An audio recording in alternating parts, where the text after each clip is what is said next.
आचार्य जी ने कहा हम कहाँ पर बैठे हैं, हम जहाँ पर बैठे हैं हमसे ऊपर पुण्यात्मा लोग हैं और हमसे नीचे जो हैं वो पाप करने वाले लोग हैं। हम बीच में बैठ करके कर्म भूमि में अपनी किसानी कर रहे हैं। ऊपर कौन है? जिन्होंने पुण्य कर लिया वे सब स्वर्गों में ऊपर में अपने अपने स्तर का सुख भोग रहे हैं। यहाँ पर आदमी दुनिया में चक्रवर्ती बनना चाहता है। हमारे पास कैसा वैभव हो, DLF जैसा। हमने नया शब्द सीखा है अभी गुड़गांव में आकर के, DLF। हाँ, वो दिल्ली और हाँ वो जो भी बड़े करने वाली कंपनी है। हम कम पढ़े लिखे हैं, लेकिन वो DLF में क्या है, महाराज इतना पैसा है उसके पास, कुछ मत पूछिए। हम सोच रहे थे, हमने कहा कितना पैसा होगा, फिर हमने हिसाब लगाया, हमने कहा चक्रवर्ती से तो कम ही होगा, ये बात तो तय है। चक्रवर्ती के पास क्या था महाराज? 9 निधियाँ, कितने 18 करोड़ घोड़े, 84 लाख हाथी। तुम्हारे घर के अंदर एक कुत्ता पाल दें और एक और उसका बेबी हो जाए तो तुम उसी का खर्चा निकालना मुश्किल है। सोचो चक्रवर्ती 84 लाख हाथियों को सुबह शाम दोपहर कैसे खिलाता होगा, उसको पालने वाले कितने होंगे, 18 करोड़ घोड़ों को संभालने वाले कितने होंगे, 96,000 रानियों का एक एक महल होगा, तो कितना बड़ा चक्रवर्ती का शहर होता होगा। फिर उसकी 9 निधियाँ रहती होंगी, फिर सेनापति रहते हैं, फिर अक्षौणी सेनाएं रहती हैं, नाके नाके नवम शतम है, 9 करोड़ सैनिक हैं, उसके ऊपर 90 लाख हाथी हैं अलग से, फिर उसके ऊपर घोड़ों की संख्या अलग है, फिर पदाती की रथाती की संख्या अलग है, तब जाकर के चक्रवर्ती की सेना बनती है। फिर हमने आंख बंद करके सोचा DLF वाले से तो चक्रवर्ती ज़्यादा ही है। हाँ ज़्यादा है महाराज। फिर आगम ग्रंथ को देखिए। अब आगम ग्रंथ क्या कमाल कहता है, जो देवलोक है उस देवलोक में जो सबसे निकृष्ट जाति का देव है, सबसे निकृष्ट जाति का, बेंतरों में सबसे लास्ट वाला देखो, बेंतरा, किन्नर, किमपुरुष, महोरक, गंधर्व, यक्ष, राक्षस, भूत और पिशाच। पिशाच जाति के जो देव हैं बेंतर की जाति में सबसे निकृष्ट, उनका वैभव चक्रवर्ती के वैभव से 1000 गुना ज्यादा है। कल्पना करिएगा, धरती में चक्रवर्ती का वैभव जितना है, पिशाच जाति के देवों का वैभव चक्रवर्ती के वैभव से 1000 गुना ज्यादा है। तो फिर सौधर्मिंद्र का वैभव कैसा होता होगा? वो तो ऊंची जाति का देव है, ये तो बेंतर भवनत्रिक के देवों की निकृष्ट जातियों के निकृष्ट देव का वैभव जब चक्रवर्ती के वैभव से ज्यादा है, तो सौधर्मिंद्र का वैभव कैसा होता होगा? कल्पना करो, कल्पना करने से पता चलेगा।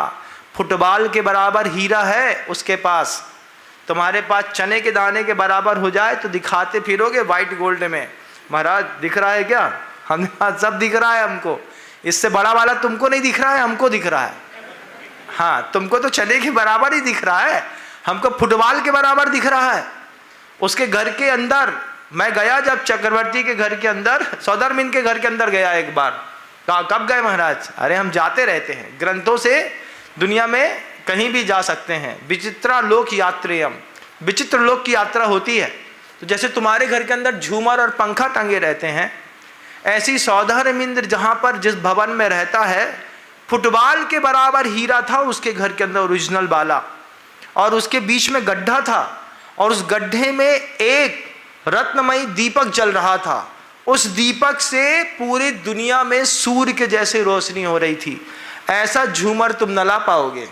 तुम तो 70 लाख का, 12 लाख का, 15 लाख का बनवा लो, डायमंड ओरिजिनल लगवा लो, लेकिन फुटबॉल के बराबर हीरा कहाँ से लाओगे? जब वहां जाएंगे और अगर तुम्हारा पल्ले का पुण्य रहा तो फिर तुमको मिलेगा। तो जब पुण्य का वैभव, हमसे पुण्यात्मा लोग कहाँ हैं? ऊपर हैं। और हमसे पापी लोग कहाँ हैं? नीचे बैठे हैं। वो अभी भी थारी मारी चल रही है। अब आप यहां पर बैठ करके कहाँ की प्रैक्टिस कर रहे हैं ये आप तय कर लीजिए। अगर आपको थारी मारी में मजा आ रहा है तो जैसे प्री नेट प्रैक्टिस होती है ना ओलंपिक खेलने से पहले, ऐसा तो नहीं कि घर के अंदर अपन ओलंपिक के पहले की तैयारी कर रहे हैं।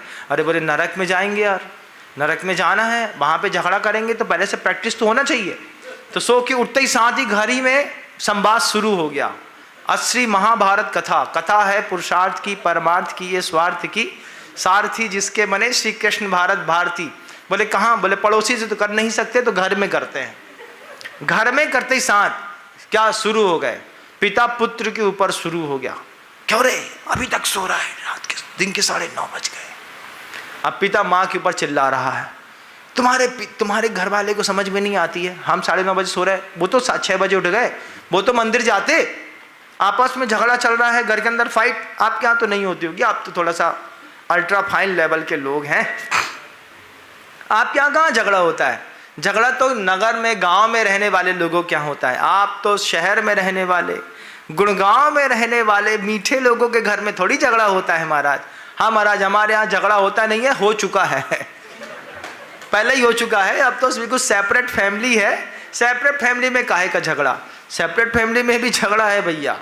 अगर हस्बैंड वाइफ दोनों सर्विस क्लास के हों तो घर के अंदर आकर के सबसे पहला झगड़ा इस बात का है कि हमने भी 9 घंटे मेहनत करी है, तुमने भी 9 घंटे मेहनत करी है, अब तय करो कि रोटी कौन बनाएगा। तो पति कहता है तुम बनाओगी, तो बोले रोटी अगर मैं बनाऊंगी तो बर्तन तुम मांजोगे, क्योंकि जितना तुम कमाते हो इतना हम भी कमाते हैं। इस बात में झगड़ा है। फिर पति कहता है पत्नी से कि नहीं, रोटी भी तुम बनाओगी, बर्तन भी तुम मांजोगी। तो फिर वो वुमेन्स वाला एक अंदर से ईगो आ जाता है, वी वांट फ्रीडम। मैं क्यों करूंगी, ना तुम करो ना हम करें, तो क्या करते हैं? बोले जोमेटो जिंदाबाद, सबसे बढ़िया। 300 रुपये मैं खर्चा करती हूँ, अपनी थाली मैं बुलवा लूंगी, अपने पैसे से तुम अपनी थाली बुलवा लो। भारत के अंदर वो व्यवस्था शुरू हो रही है। अभी एक दंपति को देखा, पति ने अपना फ्लैट अलग खरीदा है, पत्नी ने अपना फ्लैट अलग खरीदा है। ऐसे ही इसमें तय कर दिया गया है कि अगर दोनों कमा रहे हैं तो दोनों को घर के मेंटेनेंस चार्जेस आधे आधे देने पड़ेंगे, क्योंकि अपन दोनों साथ में रहते हैं। पति पत्नी होने पर धन संबंधी बिल्कुल व्यवस्थित व्यवस्थाएं बना के रखी हैं। अगर मान लो एक महीने किसी का 30, 35, 40 हज़ार रुपये ज़्यादा खर्चा हो जाए तो दूसरी बार ईमानदारी के साथ पत्नी बोलती है पिछले महीने मैंने 40 ज़्यादा दे दिए थे, 1,500 रुपये ब्याज के साथ 41,500 रुपये इस बार तुमको लगाना है। कितना अच्छा धर्म ध्यान है पति पत्नी के बीच में, है कि नहीं? ये व्यवस्था कहाँ पर? यहाँ पर। साउथ अफ्रीकन लोग हो गए हम। हमारी धरती के अंदर प्रेम का खजाना गड़ा था, दया का, वात्सल्य का खजाना गड़ा था। हमारे घर के अंदर पुरुषार्थ करके हर चीज पत्नी के हाथ में छोड़ देते थे। आज दोनों दिमागदार हैं, दोनों को अपना अपना दिखता है। क्यों अपना अपना दिखता है महाराज? क्या करे, जमाना ऐसा है।